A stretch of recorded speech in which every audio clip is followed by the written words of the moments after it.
behind the marble columns and golden laurels, Rome harbored desires that would make even modern society recoil. What happened in the shadows of the Colosseum, in the torchlit villas of the Palatine, and during festivals when all laws dissolved into chaos, reveals a civilization where pleasure and cruelty merged into something both fascinating and horrifying.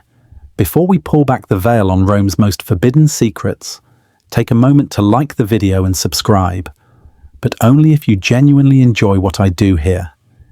This helps the channel tremendously, and believe me, you'll need to see this story through to its shocking conclusion. When we speak of Roman civilization, we invoke images of stoic philosophers, disciplined legions, and marble temples gleaming under Mediterranean skies. We discuss their roads, their laws, their contributions to Western thought. But there exists another Rome, one that thrived in the same streets and forums, a Rome where sexuality was not merely accepted, but weaponized, commodified, and transformed into public spectacle. This was a civilization that made no distinction between the public and private expression of desire, where what we would consider the most intimate acts became theatre, punishment, worship, and political statement.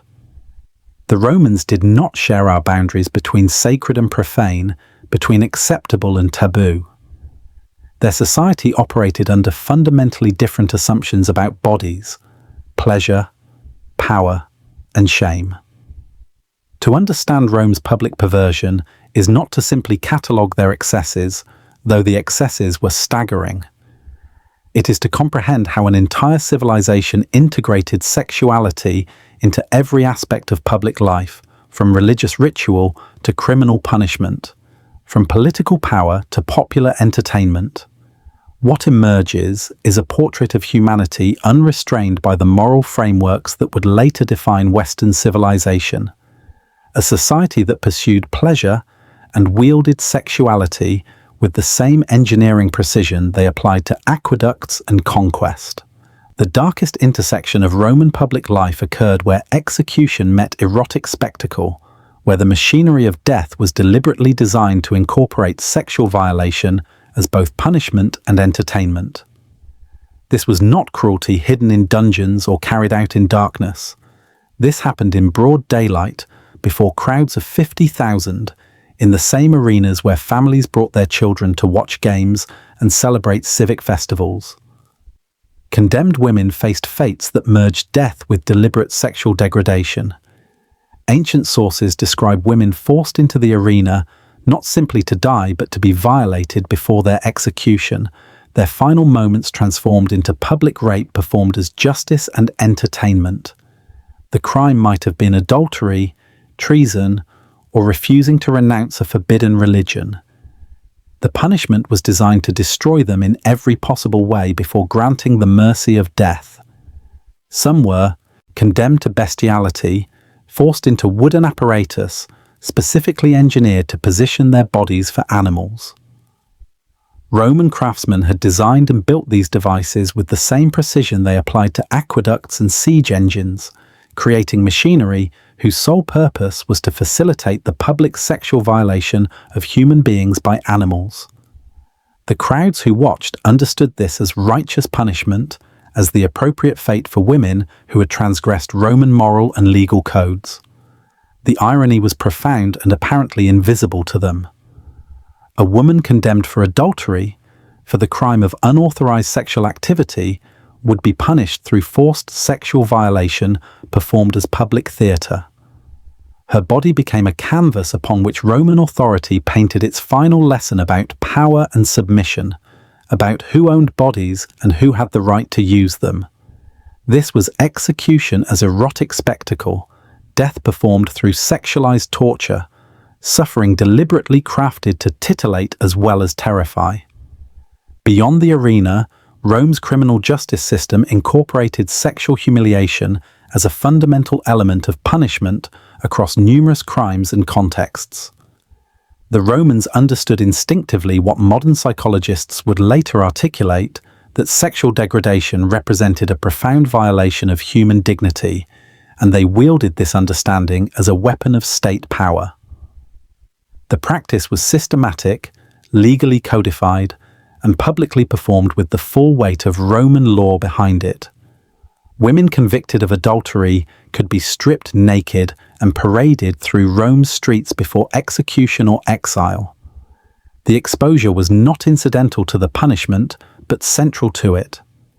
The public viewing of her naked body, the jeers and insults hurled by crowds, the complete destruction of her dignity performed before her neighbors and perhaps her family. This was as much the sentence as any physical penalty that might follow. Men convicted of certain crimes faced their own sexualized punishments. They could be sentenced to work in brothels, their bodies sold to anyone with the price of admission. They could be prostituted in the arena during the lunch break between morning executions and afternoon gladiatorial combats, tied to posts where anyone could use them while the crowd ate and socialized. The legal concept of infamia carried profound sexual dimensions that reveal how deeply Rome integrated sexuality into its structures of power and punishment. Once declared infamis, a person lost civil rights including the legal protection against sexual assault. Their bodies became legally available to anyone who wanted them. Actors, gladiators and prostitutes were automatically classified as infamis from birth or upon entering their professions, but Roman citizens could be reduced to this status through criminal conviction. To become infamis was to have your body legally reclassified as public property, sexually available without restriction or consequence to us, the user. This was not hidden in legal fine print. It was openly discussed, universally understood, and routinely applied. Slaves existed in a permanent state of sexual availability that required no legal designation because they had no rights to lose. The Roman paterfamilias wielded absolute authority over his slaves, including unrestricted sexual access to their bodies regardless of age or gender. Slave women were expected to submit to their masters and to any guests the master permitted access. Slave men faced the same complete lack of bodily autonomy.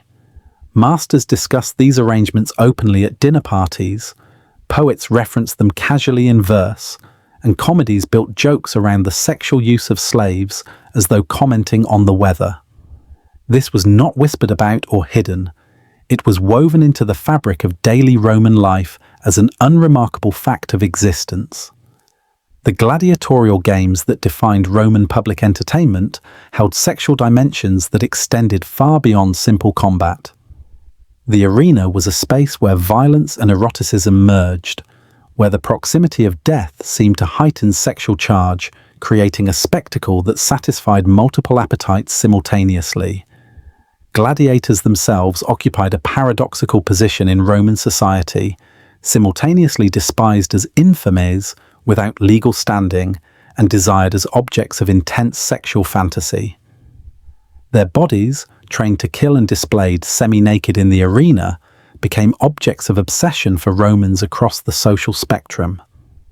Women of the highest nobility were known to pursue affairs with gladiators, despite the enormous social stigma. The attraction went beyond physical appeal to something darker, a fascination with men who lived constantly at the threshold of death, whose bodies bore the scars of violence, who embodied a raw physicality utterly foreign to the refined world of the Roman elite. Some wealthy women allegedly paid enormous sums to spend nights with famous gladiators. A few abandoned their social positions entirely to run away with gladiators, scandals that provided endless fodder for Roman gossips and moralists. The Emperor Marcus Aurelius's wife Faustina was rumoured to have conducted affairs with gladiators, though whether this was truth or political slander remains debated by historians. Female gladiators, the gladiatresses, existed in smaller numbers and provoked particular fascination. These women fought in the arena, and their combats held a charge that male gladiatorial contests lacked. The Roman audience found the combination of feminine bodies and lethal violence especially compelling. The gladiatresses were not warrior women fighting for honor or freedom, They were slaves and condemned criminals forced to perform violence while their bodies were simultaneously objectified by tens of thousands of eyes.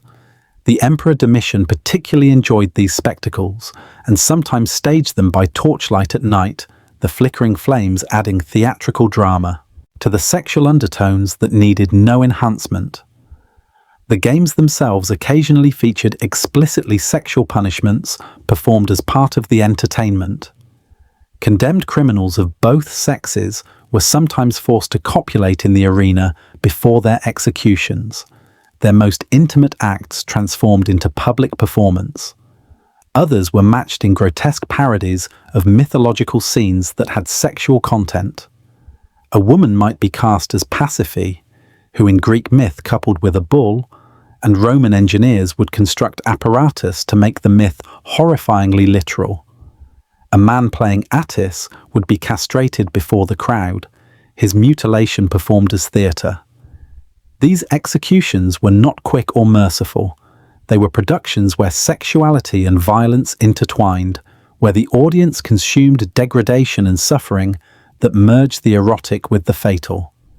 The Bacchanalia began as religious rites honoring Bacchus, the god of wine, fertility, and ecstatic release from ordinary consciousness. By the 2nd century BC, these celebrations had evolved into something that alarmed even Rome's generally permissive authorities. The festivals were conducted in secret, initially restricted to women, but later admitting men, and what transpired in those torchlit groves beyond the city walls eventually scandalized the Senate enough to issue the Senatus Consultum de Baccanalibus in 186 BC, effectively banning the rites throughout all of Italy. What exactly occurred during the Bacchanalia that provoked such extreme official response? Ancient sources describe initiation ceremonies involving sexual acts performed as religious ritual, both heterosexual and homosexual encounters understood not as personal pleasure, but as communion with the divine.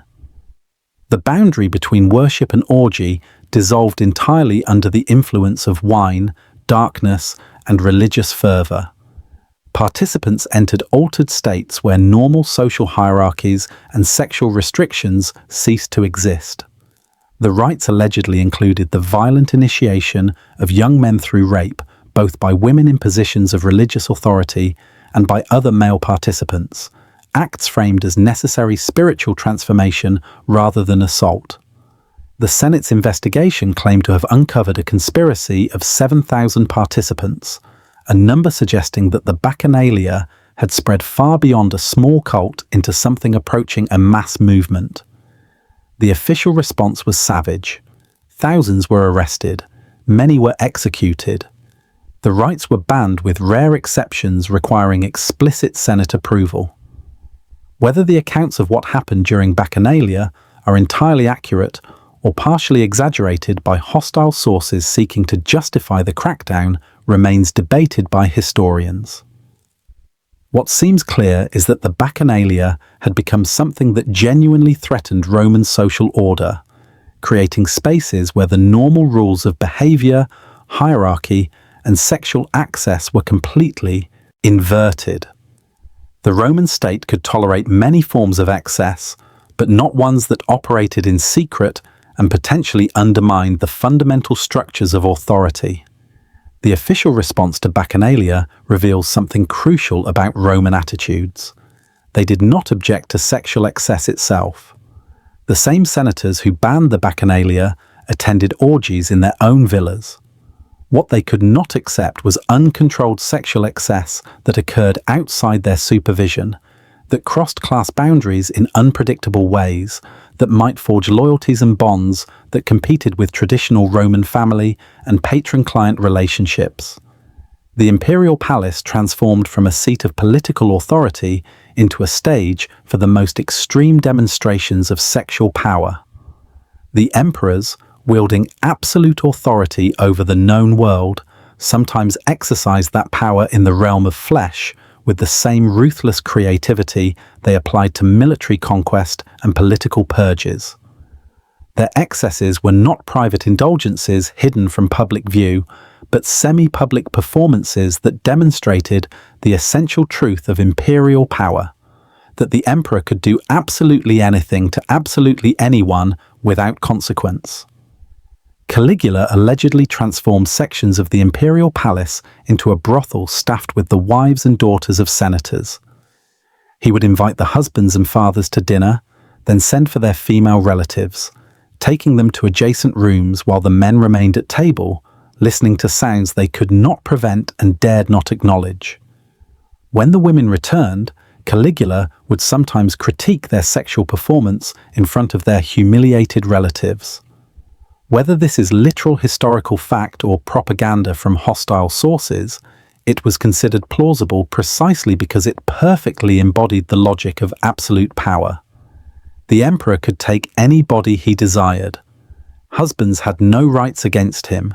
Fathers could not protect their daughters. Social status and family honor meant nothing against imperial desire. Nero constructed the Domus Aurea, the Golden House, a palace complex of staggering decadence that included rooms designed specifically for sexual entertainment. Among its features was a famous rotating dining room and chambers, where the emperor hosted gatherings that blended artistic performance with explicit sexual activity. Nero himself married 2 different men in public ceremonies that were legally recognized, once playing the bride and once the groom. These were not private unions, but state occasions complete with traditional wedding rituals, performances that simultaneously expressed Nero's genuine desires and his contempt for Roman conventions. He also married a boy named Sporus, after having him castrated, keeping him dressed as an empress, a living demonstration that the emperor's power could reshape reality itself according to his whims. But perhaps no emperor embodied sexual transgression as thoroughly as Elagabalus, who reigned from 218 to 222 AD and managed to scandalize Rome despite decades of increasingly outrageous imperial behavior setting the baseline. Historical accounts describe an emperor who worked as a prostitute in the imperial palace itself, soliciting customers while occupying the throne of the civilized world. Elagabalus allegedly sought physicians who could perform sex reassignment surgery, offering enormous rewards to anyone who could physically transform the emperor's body from male to female. The emperor married and divorced multiple women, took numerous male lovers openly, and according to one account married a male slave in a public ceremony where Elagabalus played the wife. When the emperor was finally assassinated at age 18, the body was dragged through Rome's streets and thrown in the Tiber, mutilated and dishonored even in death. The violence of this ending speaks to how thoroughly Elagabalus had outraged even Rome's substantially flexible tolerance for imperial excess. The Roman banquet among the wealthy classes was never merely about consuming food and wine. In the villas scattered across the Palatine Hill and in country estates throughout Italy, dinner parties evolved into elaborate performances of excess that blurred every boundary between feast and orgy, between hospitality and exploitation. These gatherings could stretch from sunset until dawn, progressing through courses both culinary and carnal as inhibitions dissolved in rivers of imported wine and the night deepened around pools of lamplight. Petronius, in his Satyricon, provides a satirical but revealing glimpse into these affairs, where senators and wealthy merchants reclined on silk cushions while slaves attended to every conceivable appetite. The triclinium, the formal dining room, became a theatre for displays of wealth measured not only in exotic foods imported from across the empire, but in the beauty and availability of human bodies. Young slaves, often deliberately kept adolescent in appearance through careful management of their diet and exercise, served wine while guests fondled them casually. Dancers performed with progressive states of undress as the evening advanced, and whatever restraint initially governed behavior evaporated. Some historical accounts describe rooms adjacent to dining areas furnished with beds where guests could retire with partners, either willing or compelled, provided by the host as part of the evening's entertainment. The most extravagant hosts competed to provide novelty and excess that would be discussed throughout Rome's social networks. Rare animals served as food, slaves performing elaborate sexual tableaus between courses, poets composing erotic verse customized to the particular combinations of bodies guests selected for their pleasure. The sociologist examining these accounts sees a performance of power as much as pleasure. The ability to provide such excess, to command bodies and experiences, demonstrated the host's wealth and status more effectively than any amount of gold or marble. Guests understood their attendance as participation in networks of obligation and patronage that governed Roman political life. What occurred in the triclinium after midnight helped determine what occurred in the Senate Forum the following morning. The Emperor Tiberius, in his later years after withdrawing to his villa on Capri, allegedly hosted gatherings that even jaded Roman historians described with something approaching awe. Suetonius writes of rooms decorated with the most explicit paintings and sculptures, of pools where groups swam and coupled without distinction of age or gender, of performances that were essentially live demonstrations of every conceivable sexual combination.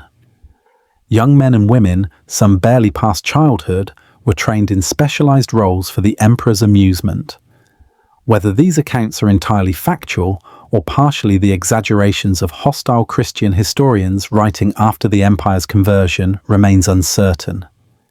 What matters is that such stories were plausible, that Rome's culture had created an environment where such extremes were imaginable and perhaps even expected from those with sufficient power and wealth.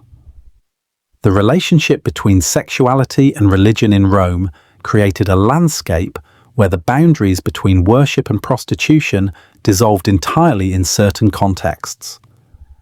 While Vestal virgins maintained sacred chastity under pain of death, other religious practices incorporated sexuality directly into ritual observance, creating institutions where prayer and payment merged into something that served both sacred and commercial purposes simultaneously. The cult of Venus, goddess of love and sexuality, naturally included rituals that honored sexual pleasure as a divine gift and a form of worship. Priestesses of certain Eastern mystery cults that had been absorbed into the syncretic religious world of Imperial Rome practiced what Romans termed sacred prostitution, offering their bodies in temple precincts with payments supporting both the temple infrastructure and the goddess herself. Whether this was truly a religious vocation in the sense of a sacred calling or simply institutionalized exploitation dressed in religious language remains vigorously debated by historians examining the fragmentary evidence. What becomes clear from archaeological and textual sources is that temples in Rome and throughout the empire sometimes functioned as locations where sex could be purchased under the auspices of religious devotion. The worshipper believed, or claimed to believe, that he was communing with the divine through the body of the priestess. The priestess, who may or may not have chosen this role freely depending on her individual circumstances, embodied the goddess for the duration of the encounter. The transaction was simultaneously commercial and sacred, pleasure and prayer indistinguishable from one another. The festival of Floralia, honoring the goddess Flora each late April, featured theatrical performances that grew increasingly explicit as they progressed through the day and into night. Actresses, who in Roman society occupied the same social category as prostitutes and were automatically classified as infames, performed elaborate stripteases on public stages before crowds that included respectable citizens, their families, and occasionally senators and magistrates. The performances were understood as offerings to the goddess, worship conducted through the display of flesh, devotion expressed through nakedness and sexually suggestive movement. The Romans perceived no contradiction in this arrangement. The sacred and the sexual were not opposites, but different expressions of the same vital forces that animated the universe. Flora governed fertility and spring's renewal. What better way to honor her than through displays of the bodies that would create the next generation.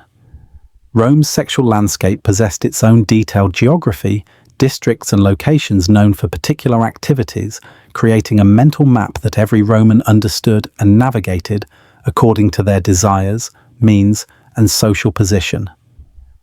The Subura, a densely crowded lower-class neighbourhood situated in the valley between the Esquiline and Viminal hills near the Forum, was universally recognised as the city's primary red-light district. Here, brothels operated with complete legality, their entrances marked with explicit symbols that left no ambiguity about the services available inside. The Lupernaria, official brothels, were often small and cramped buildings with tiny cells barely large enough for a narrow stone bed. Archaeological excavations of Pompeii, preserved in volcanic ash from the eruption of 79 AD, have revealed these spaces in extraordinary detail. The walls bore crude but explicit paintings depicting available sexual positions and services. Names scratched into plaster recorded visits and preferences. The beds were stone platforms with thin cushions, offering no comfort and absolutely no privacy. These were transactional spaces designed for efficiency rather than pleasure, at least for the prostitutes who worked there. Prostitution in Rome was legal, regulated, taxed, and stratified by elaborate hierarchies of class and cost. The lowest prostitutes, sometimes called bustuariae or noctilucae, worked in the lupernaria or even on the streets, selling their bodies for a few coins. Higher-class courtesans, the delicati, maintained their own elegant residences and exercised considerable selectivity about their clients, functioning more as mistresses than prostitutes.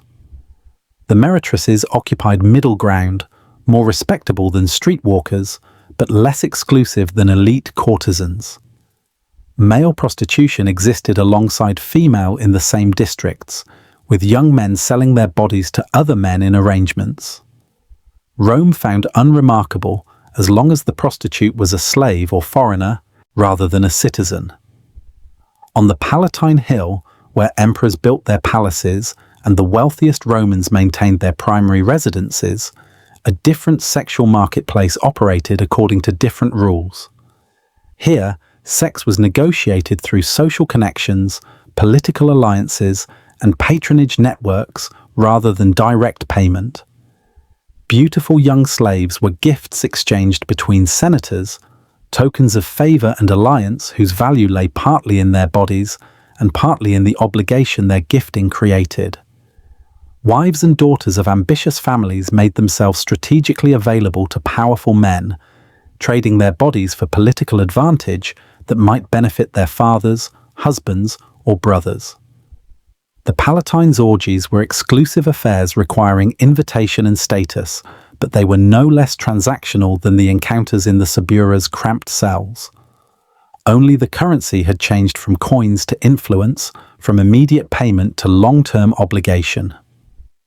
Roman theatre, particularly the mime and pantomime traditions that developed during the late Republic and flourished under the Empire, incorporated explicit sexual content in ways that would be unthinkable in most modern theatrical contexts.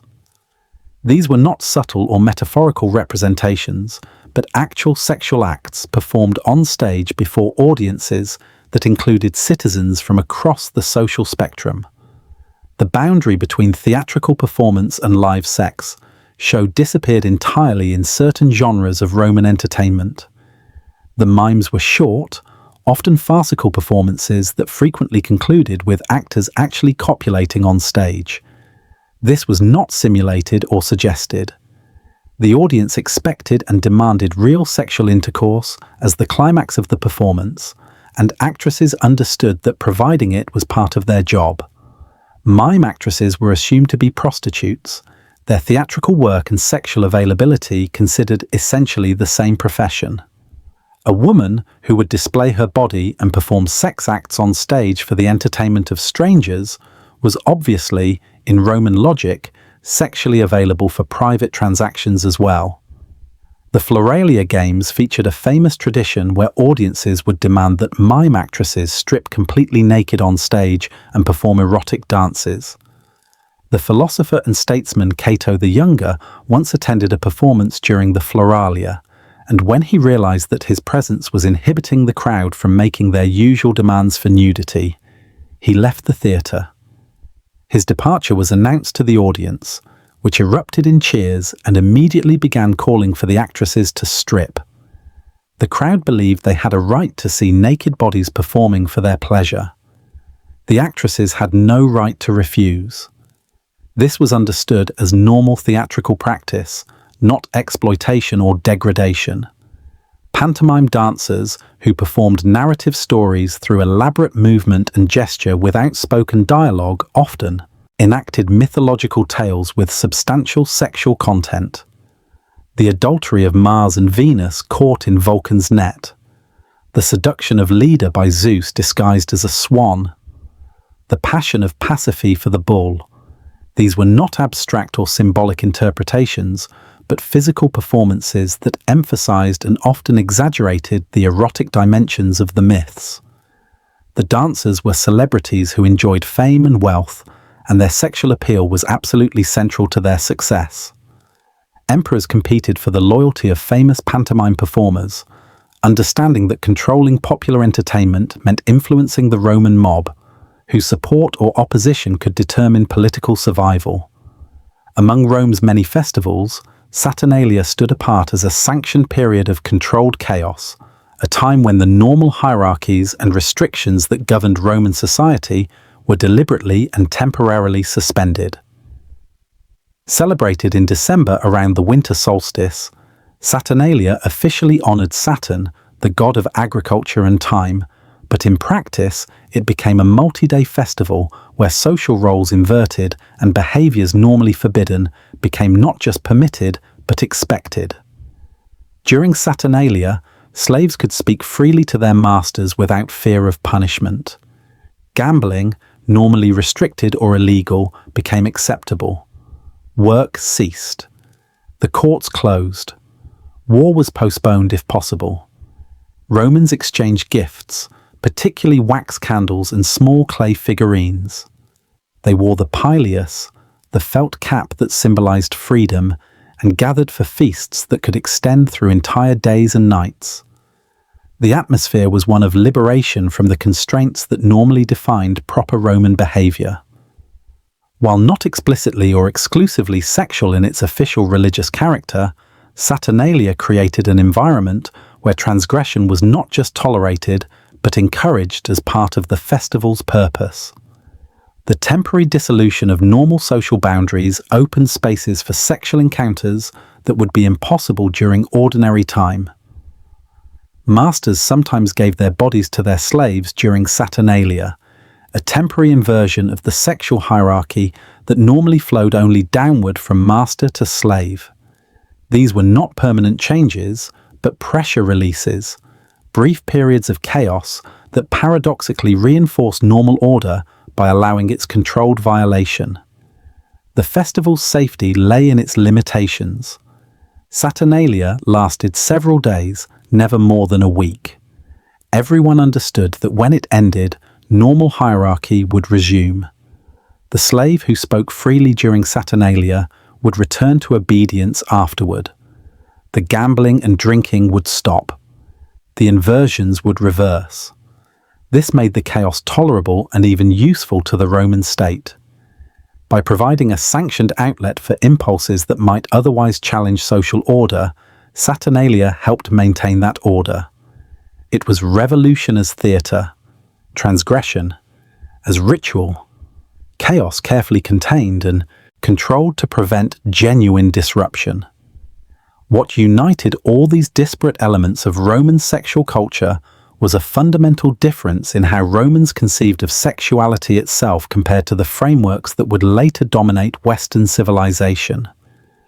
They did not categorize sexual acts primarily by the gender of participants, but by the roles of dominant and submissive, penetrator and penetrated. They did not separate the erotic from other aspects of life, but integrated it thoroughly into religion, entertainment, punishment, and politics. They did not privatize desire, but performed it publicly in theatres and arenas, during festivals and executions, in the open spaces of civic life that were supposed to embody Roman virtue. This created a society that modern observers struggle to comprehend without imposing anachronistic categories. We want to say Romans were sexually liberated or sexually depraved, but both labels miss the fundamental strangeness of Roman attitudes. They were neither celebrating sexual freedom in any sense we would recognize, nor entirely abandoning restraint and regulation. They maintained strict and violently enforced hierarchies, determining who could do what to whom. They punished sexual transgressions harshly when those transgressions violated social order. But the boundaries they drew and enforced were about power and status, not about the acts themselves or the privacy in which they occurred. The public nature of Roman sexuality was not incidental, but essential to its social function. Making sexuality public, transforming it into performance and spectacle, reinforced social order by constantly demonstrating who possessed power over whom. The senator who could fondle his slave at a dinner party while simultaneously discussing Stoic philosophy with his peers. The emperor who could take any body he desired and face no consequences whatsoever. The condemned criminal whose body was violated in the arena as the final assertion of state authority over the individual. The wealthy patron who could rent a theatre and watch actors copulate for his private amusement. All of these were displays of power made manifest through sexual dominance and unrestricted access to bodies. When we excavate the sexual culture of ancient Rome, we are doing far more than satisfying morbid curiosity or cataloguing historical obscenities for shock value. We are confronting the profound and disturbing reality that a civilization we consider foundational to Western culture, whose language, laws, and political concepts remain embedded in our own society, operated under moral frameworks almost incomprehensible to modern sensibilities. The Romans who built the Pantheon and wrote the Aeneid also filled their amphitheatres with sexualized violence and considered it entertainment. The same society that developed sophisticated legal concepts and philosophical schools saw nothing wrong with the absolute sexual availability of slaves and the use of rape as criminal punishment. This is not a contradiction to be explained away or resolved through historical context. It is a truth to be acknowledged and grappled with. Rome's public perversion reveals what becomes possible when power operates without effective restraint, when sexual access becomes a primary marker of social hierarchy, when the commodification of human bodies is legally sanctioned and culturally celebrated. The Romans were not monsters from another species or incomprehensible aliens. They were humans exactly like us, operating within systems that normalized what we would consider unthinkable. This should disturb us not because Romans were uniquely evil, but precisely because they were human, because the capacity for such a society exists within our species whenever the structures of power and morality align in particular configurations. The fall of Rome and the rise of Christianity eventually suppressed these practices, though perhaps not as thoroughly or as quickly as later Christian historians eager to emphasize their civilization's moral superiority would claim. The lupanaria closed or were repurposed. The public orgies ended or moved further underground. The Bacchanalia remained banned. The gladiatorial games eventually ceased, but the psychological and cultural currents that created Rome's sexual spectacles did not simply vanish. They transformed, redirected themselves, found new expressions in new contexts under new moral frameworks. The human appetites on display in Rome's theatres and arenas did not disappear. They were driven underground, redefined as sin rather than civic entertainment, but the desires themselves remained part of human nature, waiting for conditions that might permit their re-emergence. To study Rome's forbidden history is to hold up a dark mirror to human civilization itself. We see reflected there our capacity for cruelty, our willingness to exploit the powerless, our ability to transform suffering into spectacle and consumption. But we also see the profoundly contingent nature of morality, how ethical frameworks that seem eternal and universal are actually cultural constructions that can differ radically across time and space. The Romans did not think they were depraved. They thought they were civilized, that their practices demonstrated their sophistication and power, that their willingness to acknowledge and institutionalize sexuality rather than hide it showed their honesty and maturity. This is perhaps the final and most unsettling lesson of Rome's theatre of flesh and depravity. What we consider obviously wrong, clearly immoral, fundamentally cruel, was once considered normal, acceptable, even praiseworthy by millions of people living in history's most influential and enduring empire. If morality can shift so dramatically, if an entire civilization can normalize what we consider monstrous, then we must ask what our own society normalizes that future generations will judge with equivalent horror.